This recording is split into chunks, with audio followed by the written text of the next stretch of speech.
बेटी से रिश्ता। कहानी मयंक और विभा की है।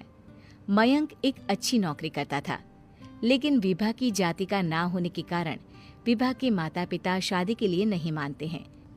पर जब दोनों अपनी मर्जी से शादी कर लेते हैं तो क्या है विभा, 6 साल हो गए हैं शादी को, लेकिन एक दिन नहीं गया कि तुम माँ पापा को याद कर परेशान नहीं होती। मैं कितनी कोशिश करता हूँ कि तुम सब भूल जाओ। कोई नहीं भूल पाता है मयंक। माँ पापा को कोई कैसे भूल सकता है। तभी सास का फोन आता है। मान लो विभा से बात कर लो, आज उसे अपनी माँ की बहुत याद आ रही है। बेटा विभा, मैं आ जाऊं? हम दोनों चलेंगे तेरे माँ पापा के पास।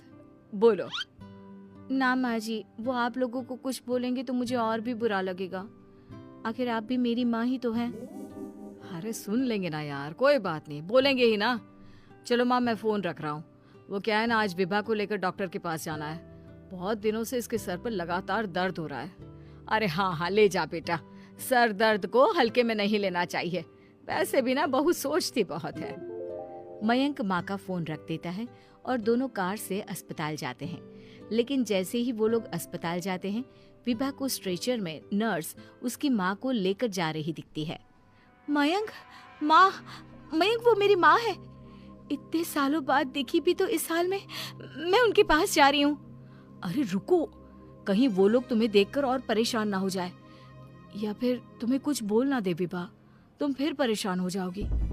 मयंक, कैसी बात कर रहे हो? वो माँ है मेरी। विभा पास खड़े अपने चाचा चाची से बात करने की कोशिश करती है, लेकिन वाह, तेरे जैसी बेटी जिसकी हो वो तो मर ही जाए तो अच्छा है। वैसे पार्क में पैर फिसला है तेरी माँ का, रीढ़ की हड्डी टूटी है। रिद्धि को चाची की बात का बिल्कुल बुरा नहीं लगता। शायद वो सुन ही नहीं रही थी कि चाची क्या कह रही थी। वो सीधे माँ के कमरे में जाती है। कौन है आप? ये मेरी माँ है, मेरा नाम रिद्धि। रिद्धि नाम है ना आपका? दर्द में भी ये आपका ही नाम ले रही थी। हाँ, ये सुनते ही रिद्धि का कलेजा मुंह में आ जाता है। ये वही माँ है जिसने कड़े शब्दों में ये कह दिया था कि अब तेरा मेरा रिश्ता खत्म। फिर रिद्धि का पति मयंक भी वहां आ जाता है। सामने खड़े होते हैं रिद्धि के पिता। पापा, क्या हुआ माँ को? वो पार्क में गिर पड़ी, रीढ़ की हड्डी में चोट आई है। रिद्धि पिता की तरफ देखती है, लेकिन पिता मुंह फेर लेते हैं।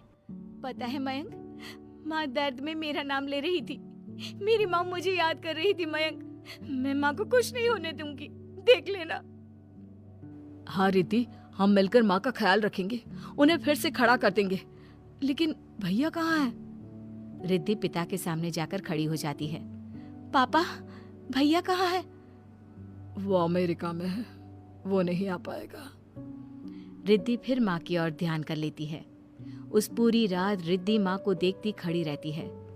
पिता मन ही मन सोचते हैं, जब इतना ही प्यार था तो क्यों चली गई किसी एक अजनबी के लिए हम सभी को छोड़कर। तभी डॉक्टर बाहर आते हैं। आपकी वाइफ को होश आ गया है, क्या मैं उनसे मिल सकता हूँ?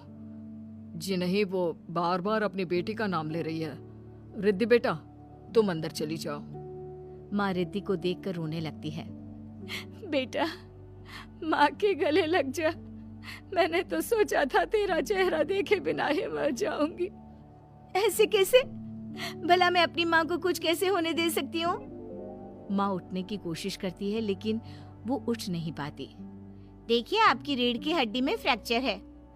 मुझे प्यास लगी है, पानी पीना है।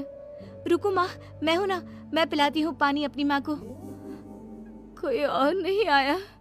तेरे चाची चाचा आए थे माँ, पर शायद मुझे देखकर चले गए। जाने दे, इस वक्त भी पुरानी रंजिश देख रहे हैं। और रंजिश भी कैसी? माँ अपनी बेटी से नाराज ही तो थी।